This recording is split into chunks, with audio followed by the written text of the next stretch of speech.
Indian রেলও চলুক, তাদের উন্নয়ন প্রকল্প চলুক, রাজ্য ভাবুক, কেন্দ্র মানবিক মুখ নিয়ে এগিয়ে আসুক, মৎস্যজীবীরাও সম্মানের সাথে বেঁচে উঠুক।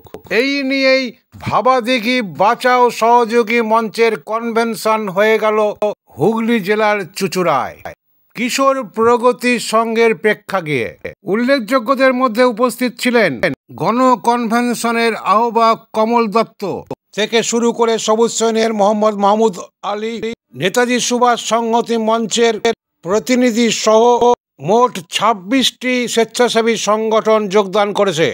আপনারা দেখছেন এখন নজর ইএনসি বাংলা থেকে। আমি ডাক্তার সঞ্জয় সেন আপনাদের সামনে। আগামীকাল বেরোবে বিশেষ প্রতিবেদন এই ভাবাদিঘি বাঁচাও কমিটি নিয়ে বিস্তারিত সংবাদ। আমরা একটু অন্যরকম দুচোখ দিয়ে দেখি, তাই আগামীকালও চোখ রাখুন এই ইএনসি চ্যানেলে। বিভিন্নভাবে সমাজ মাধ্যমে নানানভাবে অন্য মতকে প্রতিষ্ঠা করার একটা প্রয়াস চলছে। তো আমাদের বক্তব্য তুলে ধরার জন্য আমরা একটা পূর্ণাঙ্গ তথ্যচিত্র তৈরির চেষ্টা করবো, যে তথ্যচিত্রটা ইউটিউবে এবং সমাজ মাধ্যমে থাকবে। মানে মানুষের যে ক্ষীণ কণ্ঠস্বর ওটাকে অতিক্রম করা প্রতিষ্ঠানের কাছে কোনো ব্যাপারই নয়। কিন্তু ঘটনা হচ্ছে যে আজকে 16 বছর ধরে একটা ছোট্ট অংশের মানুষ তারা দেখিয়ে দিয়েছে যে তারা ছোট হলেও তাদের কণ্ঠ, তাদের বিশ্বাসের জোর এতটাই যে তারা একটা প্রতিষ্ঠানকে, একটা সরকারকে এতদিন ধরে ঠেকিয়ে রেখেছেন। এখন আমাদের সভানাগরিকরাই তাদের বিরুদ্ধে নেমে পড়েছে। এটাই হচ্ছে আমাদের পরিহাস, এবং এই পরিহাসের বিরুদ্ধে একটা মত তৈরি করা ভীষণভাবে দরকার। বেলুড় শ্রমজীবী হাসপাতালে শ্রমিক দরদি সাংবাদিকদের সামনে মুখোমুখিতে সরাসরি তিনি বলেন, রেলও চলুক, দিঘিও বাঁচুক।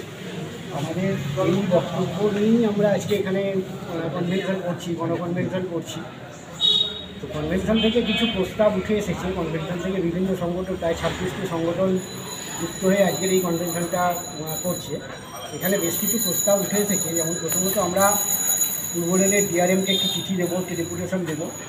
দ্বিতীয়ত আমরা একটা গণশুনানি করবো, অর্থাৎ ভাবাদিঘির গ্রামের মানুষ কী চাইছেন সেই গণশুনানি থেকেই পরিষ্কার হয়ে আসবে, পরিষ্কার হয়ে বেরিয়ে আসবে। এবং সেই অঞ্চলের, যে অঞ্চলের উন্নয়ন সেই অঞ্চলের মানুষকে সঙ্গে নিয়েই করতে হবে, নাহলে সেই উন্নয়ন আসলে উন্নয়ন নয়। এটা আমরা বুঝতে চাইছি নিজেরাও এবং বোঝাতেও চাইছি। পাশাপাশি আমরা ওই আরামবাগ সাব ডিভিশনে ছোটো ছোটো সভা করার এসেছে, এবং একটা তথ্যচিত্র, আমরা পূর্ণাঙ্গ একটা তথ্যচিত্র তৈরি করার চেষ্টা করবো। ভাবাদিঘি কী অবস্থায় ছিল, কী হয়, ভাবাদিঘি আজকে কোন জায়গায় দাঁড়িয়ে আছে, কী হওয়া উচিত, এটা নিয়ে আমরা একটা তথ্যচিত্র, পূর্ণাঙ্গ একটা তথ্যচিত্র তৈরি করব।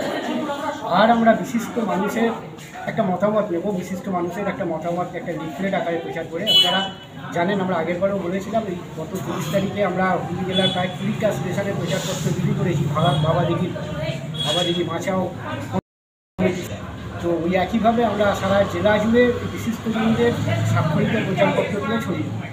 এইটুকু আমাদের আজকের কনভেনশন থেকে আমরা করতে পেরেছি, সিদ্ধান্ত নিয়েছি।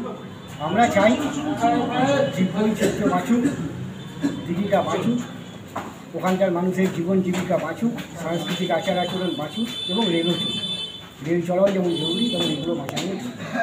জলাভূমি এভাবে ধ্বংস করা চূড়ান্ত বেআইনি একটা কাজ, যেটা ভারতীয় রেল হবে। গৌতম সরকার, ভাবাদিঘি সভাপতি মঞ্চের সদস্য।